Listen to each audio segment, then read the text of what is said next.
रोजीला तारीख 6 जून 1674 रोजी रायगडावर महाराजांना राज्याभिषेक झाला. या राज्याभिषेक समारंभास शुक्रवार सायंकाळपासून सुरुवात होऊन तो शनिवारी सकाळी संपला. या राज्याभिषेकाचे वर्णन अनेक बखरी व परकीयांच्या पत्रात आले होते. हा सोहळा असा साजरा झाला. महाराज व त्यांची पट्टराणी सोयराबाई राज्याभिषेक मंडपात आल्यावर राज्याभिषेकाची सुरुवात गणेश पूजन, स्वस्ती पूजन इत्यादी पूजनांनी झाली. त्यानंतर मंडप पूजा करण्यात आली. मंडपामध्ये महावेदीच्या पूर्वेस सुवर्णकुंभ, दक्षिणेस रजतकुंभ, पश्चिमेस ताम्रकुंभ व उत्तरेस मातीचे कुंभ तूप, दूध, जल इत्यादींनी भरून ठेवले होते. त्याशिवाय देशातील पवित्र नद्यांच्या व सागरांच्या जलांनी भरलेले कुंभही तेथे होते. महावेदीवर अग्नी व ग्रह यांची प्रतिष्ठापना करून वेद मंत्राच्या घोषात होम हवन झाले.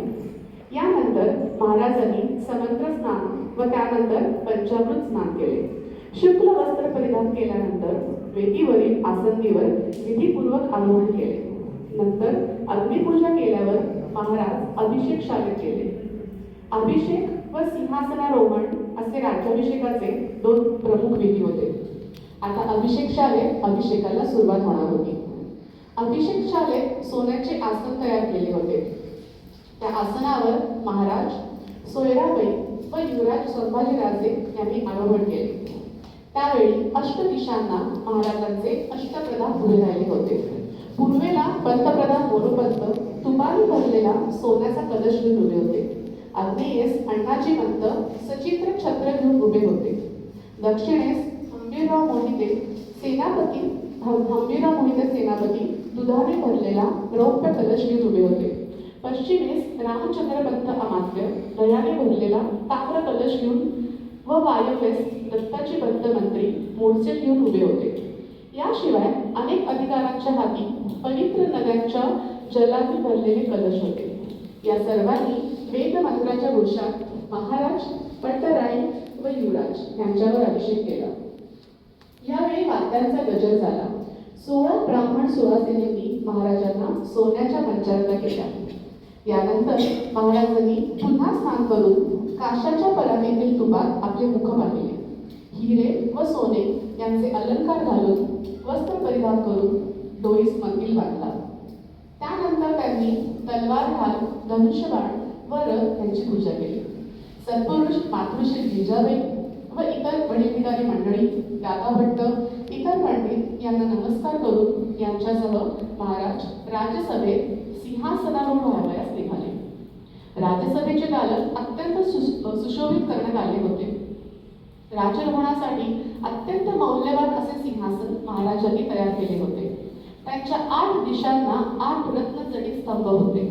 राज्याभिषेकाच्या वेळी महाराजांच्या मस्तकावर घराळ्याचे छत्र, जडाळ्याचे मोतिलक झालरीचे होते.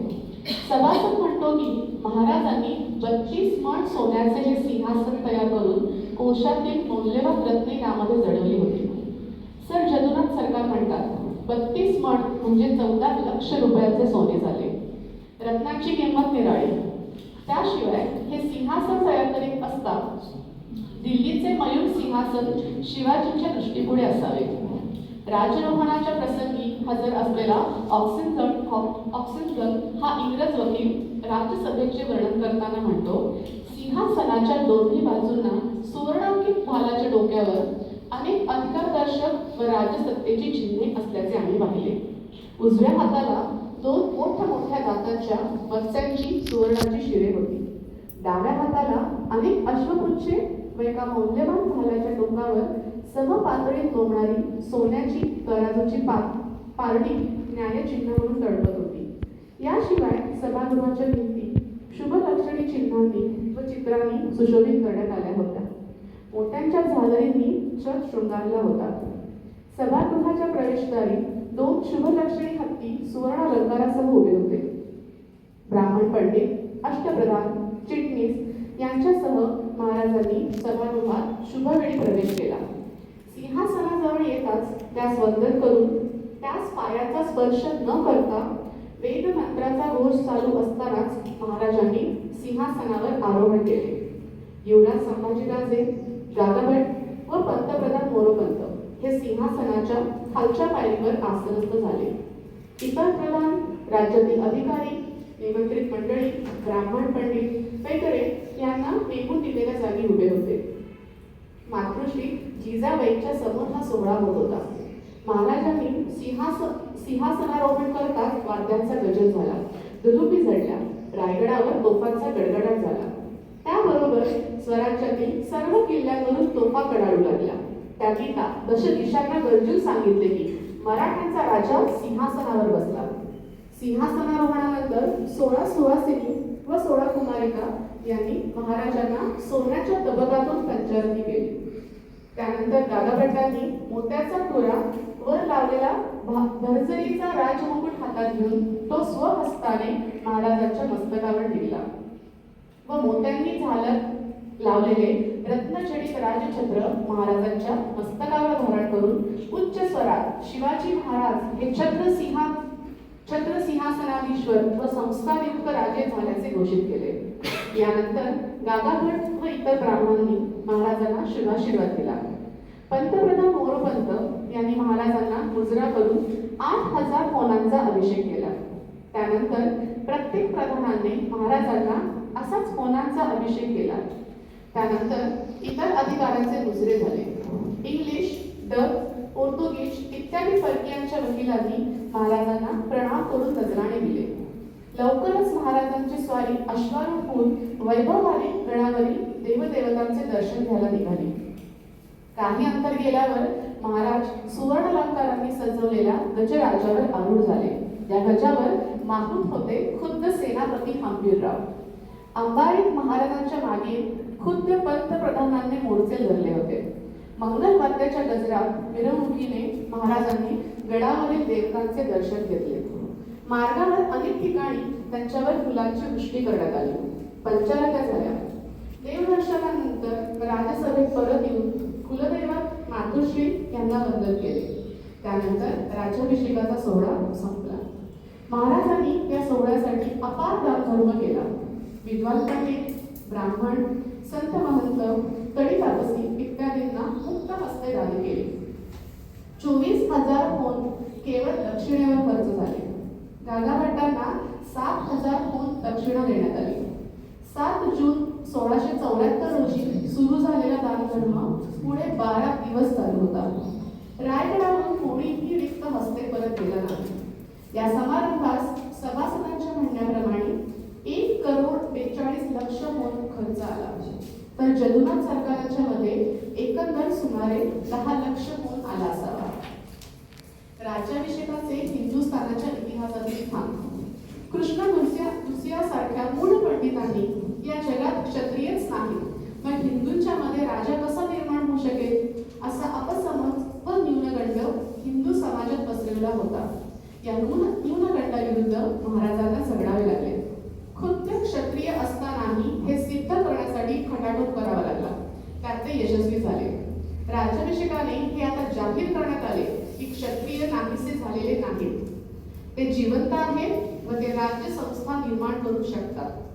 समस्त हिंदू समाजाला दिलासा व चैतन्य देणारी ही घटना होती. सर्व हिंदुस्थानावर इस्लामी वर्चस्व निर्माण झाले असता त्याविरुद्ध महाराजांनी पंथाचा झेंडा उभारला आणि ते वर्चस्व झुगारून देण्यात ते यशस्वी झाले. या इस्लामी लाटेपुढे यादवांचे सामर्थ्यशाली साम्राज्य हातबल होऊन नष्ट झाले होते. विजयनगरचे साम्राज्यही शेवटी नाश पावले होते आणि हिंदू समाजास एक प्रकारची अवगणा प्राप्त झाली होती. चैतन्यहीन गोळ्यासारखा हिंदू समाज पडून होता. त्यात शिवाजी महाराजांच्या राज्याभिषेकाने चैतन्य भरले, जिवंतपणा आणला, हिंदूंचे राज्यपद निर्माण केले, आपल्या समाजाला उन्नत केले. महाराजांनी स्थापन केलेले राज्य केवळ मराठ्यांनाच प्रेरक ठरणारे होते असे नाही, तर इस्लामी वर्चस्वाखाली राहणाऱ्या इतर प्रांतातील असंतुष्ट प्रजेसाठी ते प्रेरक ठरणारे होते. इस्लामी सत्तेला यशस्वीपणे आव्हान देणारी हिंदूची एक सामर्थ्यशाली सत्ता म्हणून हिंदुस्थानातील सर्व जाती जमाती महाराजांच्या राज्याकडे आता पाहू लागल्या. महाराजांचे राज्य म्हणजे जावळीच्या चंद्रराव मोऱ्याचे राज्य नव्हते. एवढेच नव्हे तर ते आदिलशाहीसारखे राज्यही नव्हते. कारण जावळीचा चंद्रराव हा नावाचा चंद्र होता. व आदिलशाही सुलतानाने आता मुघलांचे स्वामित्व स्वीकारले होते. महाराजांनी स्थापन केलेले राज्य हे स्वतंत्र होते, ते सार्वभौम होते. ते विशाल अथवा अफाट नसेल, पण ते कोणाचेही स्वामित्व मानत नव्हते, हे विशेष आहे. राज्याभिषेकाने अशा राज्याची राजशास्त्रीय व धर्मशास्त्रीय दृष्ट्या खरी स्थापना झाली. राज्याभिषेकामधील हा अत्यंत महत्त्वाचा मुद्दा आहे, हे आपण लक्षात घेतले पाहिजे. महाराजांची सर्वात मोठी कर्तबगारी हीच आहे. या कर्तबगारीचा खरा आविष्कार राज्याभिषेकामध्ये दिसून येतो. राज्याभिषेकाच्या संदर्भात आणखी एका घटनेची आठवण केली पाहिजे. महाराजांचे वडील शहाजी राजांच्या ठिकाणी स्वतंत्र शाही निर्माण करण्याचे सामर्थ्य होते. त्याप्रमाणे त्यांनी स्वतंत्र निजामशाही निर्माण केली. अल्पवयाच्या निजामशहाला मांडीवर घेऊन स्वतंत्र शाहीचा पुकारा त्यांनी केला, परंतु स्वतःच राज्याभिषेक करून घेतला नाही. परिस्थितीमुळे म्हणा किंवा विचारसरणीच्या मर्यादेमुळे म्हणा, त्यांना ते शक्य झाले नाही. महाराजांचे कार्य या पुढचे आहे. त्यांनी ही शाही निर्माण केली, पण स्वतःची शाही निर्माण केली, दुसऱ्यांची परक्यांची नाही. राज्याभिषेकाचे हे खरे महत्व आहे. राज्याभिषेकाने महाराजांच्या स्वराज्य निर्मितीच्या कार्यावर कळस चढवला गेला. घटनात्मकदृष्ट्या खऱ्या अर्थाने स्वतंत्र सार्वभौम राज्य निर्माण होऊन त्याची घटना तयार झाली. अष्टप्रधान मंडळ हे या घटनेचे मुख्य अंग होते. अष्टप्रधानांपैकी काहीच्या नेमणुका यापूर्वीच झाल्या असल्या तरी आता त्या संस्कृत नावानिशी राज्याचे एक अंग म्हणून स्थिर झाल्या.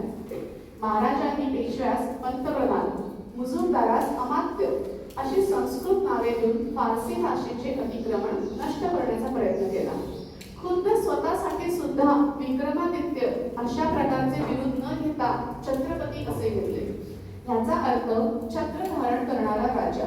या छत्राखाली सर्व प्रजेला न्यायाने व धर्माने वागवले जाईल, तिचे संरक्षण केले जाईल असे आश्वासन या पदवीत आहे आणि म्हणून ही पदवी घटनात्मकदृष्ट्या अधिक सार्थ आहे. महाराजांनी या समारंभाचे ऐतिहासिक महत्त्व चिरकाल राहावे यासाठी राज्याभिषेकापासून राज्याभिषेक शक सुरू केला. शक सुरू करणे म्हणजे सामान्य बाब नाही. शक सुरू करणे म्हणजे नवे युग सुरू करणे. अखिल हिंदू समाजात व हिंदवी राजकारणात या राज्याभिषेकाने नवे युग सुरू झाले आहे. हेच महाराजांना शकाच्या निर्मितीने घोषित करायचे होते. हा घटनात्मक बदल महत्त्वाचा आहे. तसेच स्वतंत्र राज्याचे चलनही स्वतंत्र असेच पाहिजे म्हणून महाराजांनी आपल्या राज्याची नवी नाणी पाडायला सुरुवात केली. तांब्याचा पैसा, शिवराई व सोन्याचा शिवराई होऊन ही महाराजांची नवी नाणी यावेळी प्रचारात आली. महाराजांच्या राज्यकारभारात राज्याभिषेकाने नवे पर्व सुरू झाले. धर्मशास्त्रानुसार जे कायदे योग्य होते ते तसेच ठेवले गेले, काही नवे केले गेले. कायद्याचे स्वरूप मुलकी, लष्करी, धर्मविषयक व न्यायविषयक असे होते. पूर्वीची लेखन पद्धती मुसलमान धाटणीची होती, ती बदलून महाराजांनी मराठी धाटणीची लेखन पद्धती निर्माण केली. त्यासाठी महाराजांच्या आज्ञेने बाळाजी आवजी चिटणीस या हुशार चिटणीसाने लेखन प्रशस्ती नावाचा ग्रंथ लिहिला. तसेच मराठी भाषेचा राज्यकारभारास अधिकाधिक पुरस्कार करण्यात आला. मराठी भाषेवरील फारसीचे अतिक्रमण दूर करण्यासाठी रघुनाथ पंडितांनी महाराजांच्या आज्ञेवरून राज्य व्यवहार कोश निर्माण केला आणि राज्यकारभारातील फारसी नावांना संस्कृत नावे रूढ केली. Thank you so much.